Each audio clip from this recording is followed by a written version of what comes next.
Breadbox Media programming is brought to you by... I actually met my wife on CatholicSingles.com, if you can believe that. Really? Yes, I had never done that before. Didn't have any problems with dating. Natalie and Aaron met on CatholicSingles.com after they realized that they needed to find someone who shared their faith. Meet other faithful Catholics on the original Catholic dating site. Download our app today for free. Looking for a way to build daily prayer discipline? Seen the rise in mindfulness meditation, but not sure if it is possible to meditate in a way that's consistent with your Catholic faith? Just looking for a way to breathe new life into your existing prayer routine? No matter what you're looking for, Hallow is here to help. Hallow is a Catholic prayer and meditation app that helps users deepen their relationship with God through audio-guided contemplative prayer sessions. From meditations on the daily gospel to the rosary to daily examens, Hallow has something for everyone. Hallow is the #1 Catholic app in the U.S. It is free to download and has permanently free content, but you can also check out all of the premium sessions for 30 days, risk-free, by signing up at www.hallow.app/breadbox.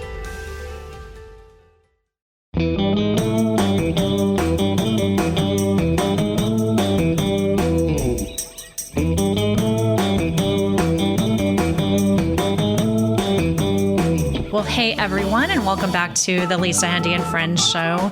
Hope you've had an awesome week and very excited to be back behind the microphone today to talk with a new friend, somebody who has written an absolutely beautiful book, and I just know that you're going to love learning more about him and his work. Joining us today is Kramer Soderberg, and Kramer is a college basketball coach at Millikan University and the author of a fantastic new book entitled Fill Your Cup for Christ, A Spiritual Journey Sown and Grown Through Sports. He's also a husband and a father of 3. Welcome to the show, Kramer Soderberg.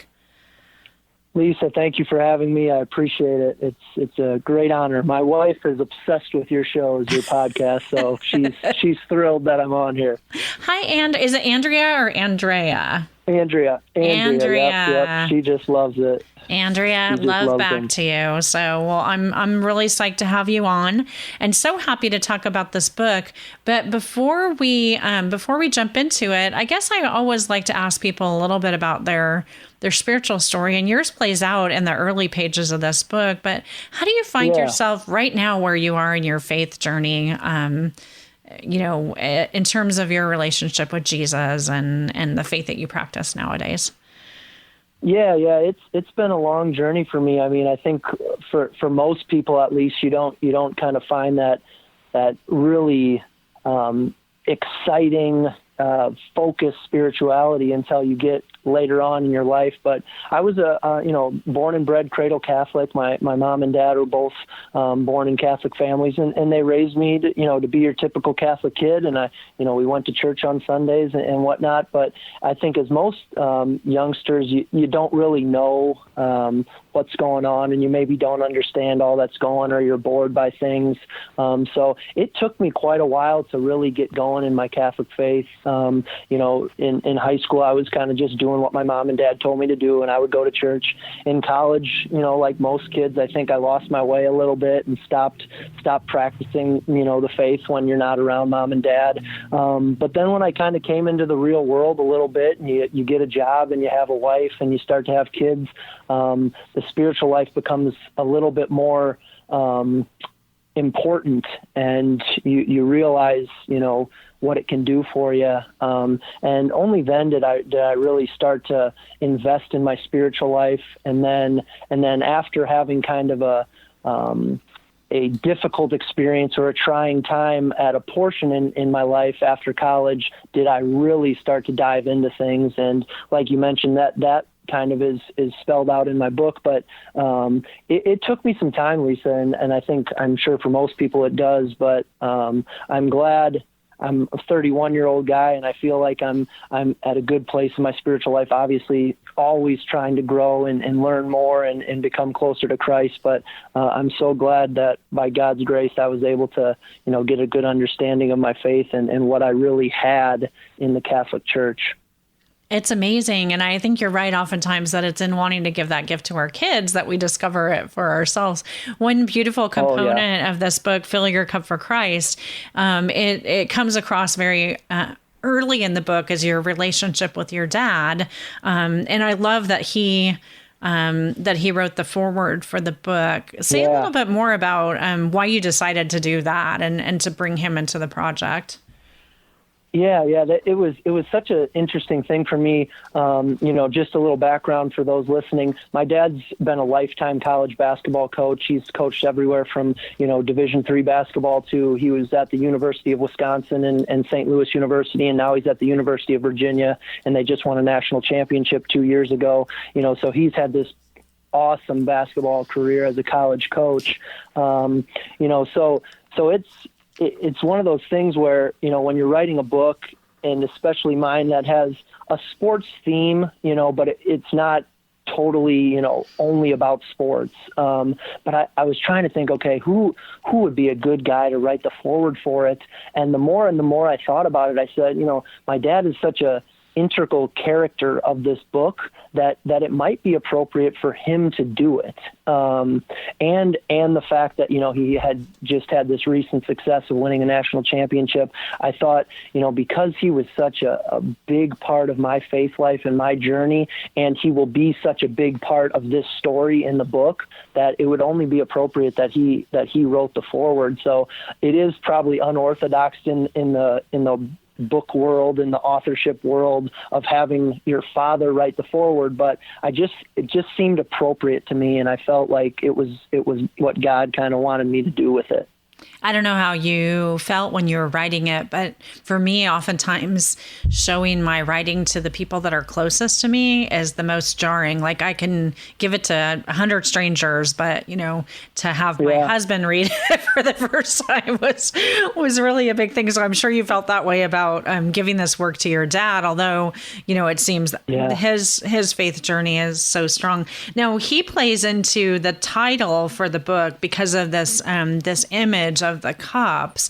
Can you tell us a little bit more about that story and kind of like how that fit into the theme of the book? So the title, it's interesting, and the more people I talk to who have written books, and mind me, I am no author. Like me writing a book is a lot of it out of my comfort zone. I'm just a basketball coach, and so writing this was an interesting process for me, just because I really didn't know what I was doing.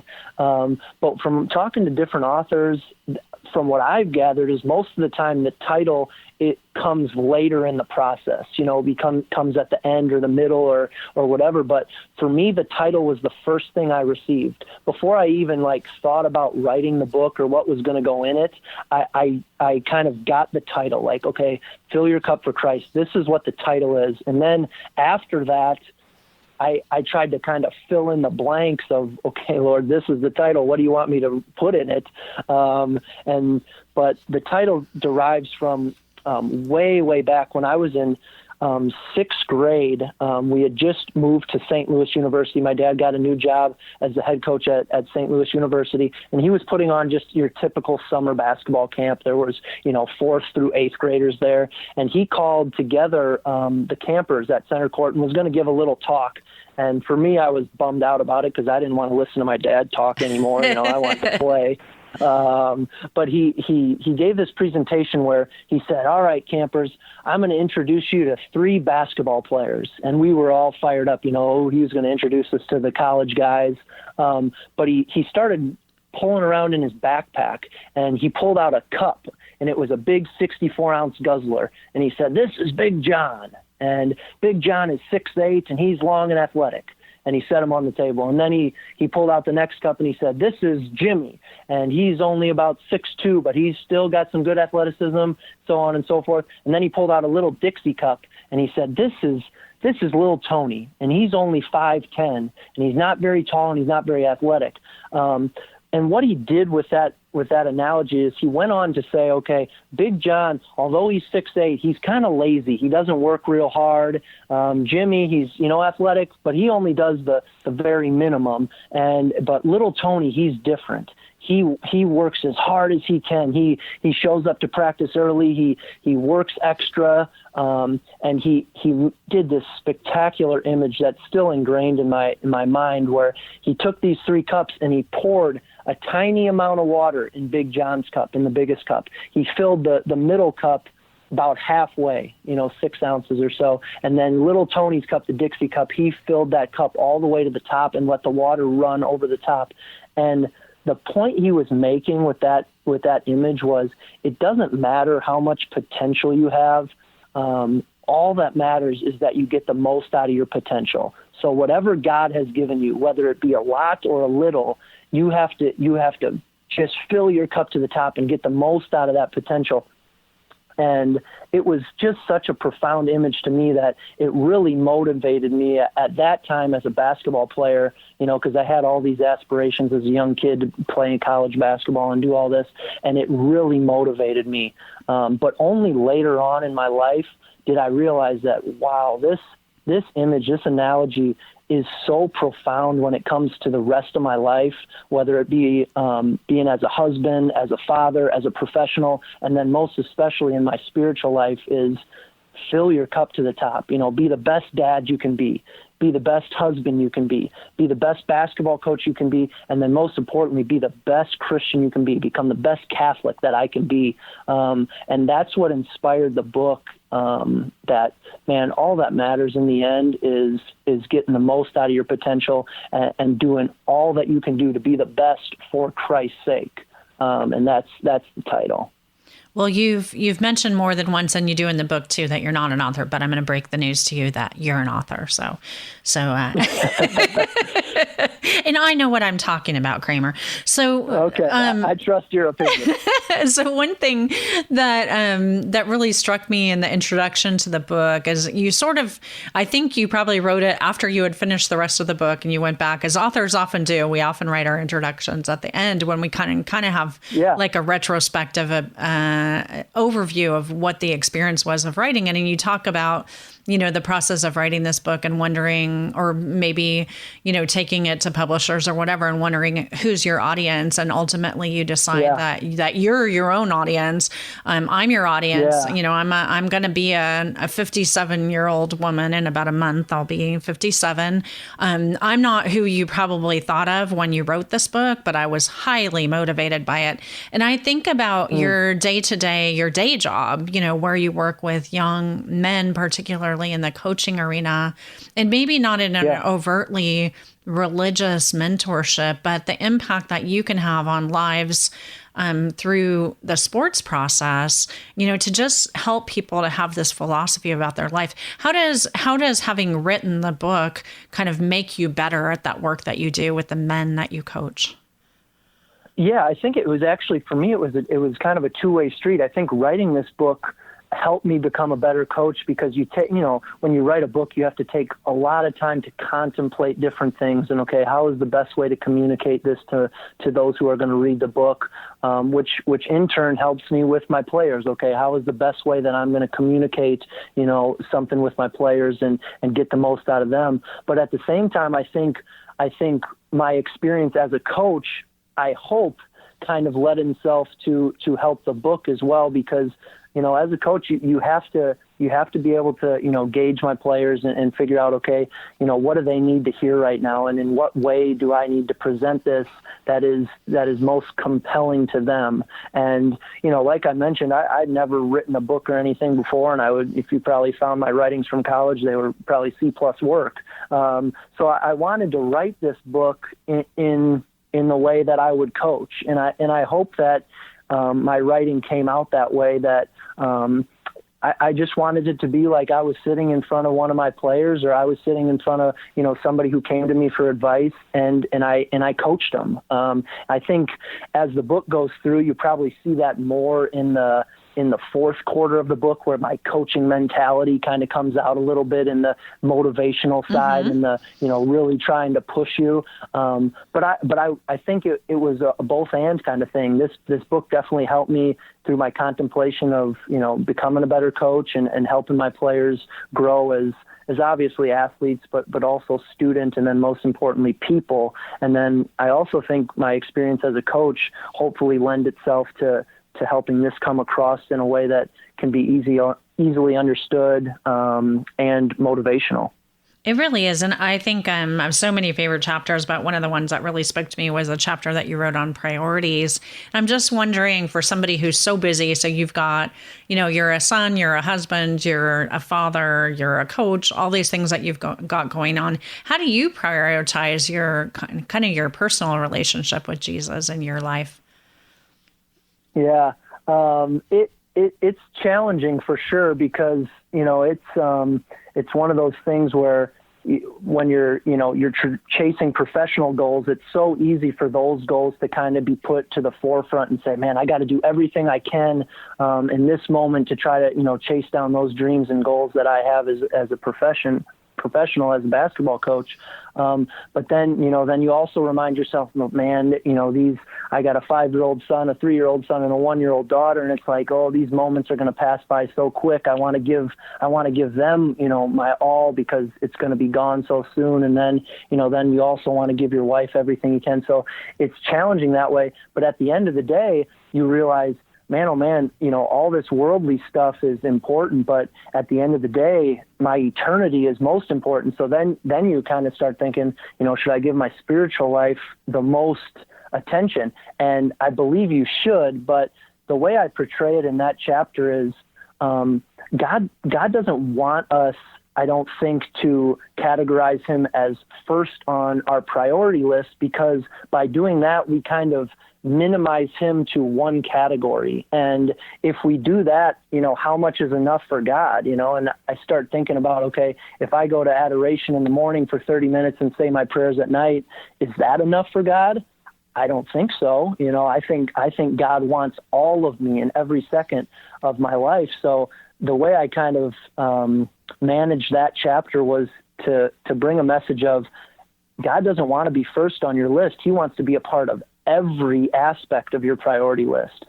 So he wants to be a part of my prayer life, of course. He wants to be a part of my family life and of my professional life and of my athletic life and everything in between, So that's how I try to approach it, is making God an aspect of every aspect of my life, where I'm constantly aware of his presence, constantly pondering his gifts and his glory, so that my whole life can become a prayer. My whole life, every aspect of it, can be spiritual, and not just those 30 minutes that I have at adoration or at daily mass. And that what I think is so important. And, when we hear, pray without ceasing, I think that is the message of that, is that our whole life can be a prayer, and we can do it without ceasing every moment, every second of every day, as long as we kind of keep our awareness, our attention fixed on him, and make him a part of our whole life. So I love that. That's what I try to do. I fail often, Lisa. I fail often, but I try as best I can to always be aware of his presence and just make him a part of every aspect of my life. You have a sentence in the end of that chapter. You say, if you truly desire to become holy, the only way to do so is to learn to prioritize God in a way that makes him not just a segment of your day, but allows him to be a part of every aspect of your day and your life. And I think one great gift of this book is that you show in a really cool and accessible way how to do this. So I really want to point our listeners to fill your cup for Christ. I know you do some speaking too, Kramer, when you're not on the basketball court. How can people best get in touch with you to kind of maybe learn more about the book, or to possibly bring you out for a talk? I'm on Twitter, which is, a good way to contact me and follow me, at Coach K Sody is my handle, but if you just look up Kramer Soderberg, you'll find me. And then I also have a website put together, which is just kramersoderberg.com, and that's a good way to get a hold of me. And then my email as well. You can find us on the Milliken website. But I would say Twitter and my website right now are the two best ways. And I love, like you mentioned, I really enjoyed writing this book. I did. But I really, really enjoy speaking to all different audiences. I've done Newman Centers on college campuses. I've done, confirmation stuff, retreats and different things. So I just enjoy spreading my faith. And as a coach, I have that loud coach voice that is probably annoying to a lot of people, but I think it can be helpful as a speaker. But no, I really enjoy talking about my faith and motivating folks, not just, on the athletic side, but more importantly on the spiritual side. And I take a lot of joy in that. Well, Coach, I'm hoping to get out to courtside seats at a Milliken game sometime soon and get my book double autographed by you. But I'm just really grateful and grateful for the witness that you give and for the ways that you've inspired me personally. And I know you will inspire our listeners too. So I hope God's going to continue to richly bless the work that you're doing. I appreciate it so much, Lisa. Thank you. Well, thank you. Well, friends, that is it for this week's episode of Lisa Hendey and Friends. You can find all of our previous episodes, information on today's guest, Kramer Soderberg, and this awesome book, Fill Your Cup for Christ, and my contact information at my website, lisahendey.com. Until next time, have an awesome day, and God bless.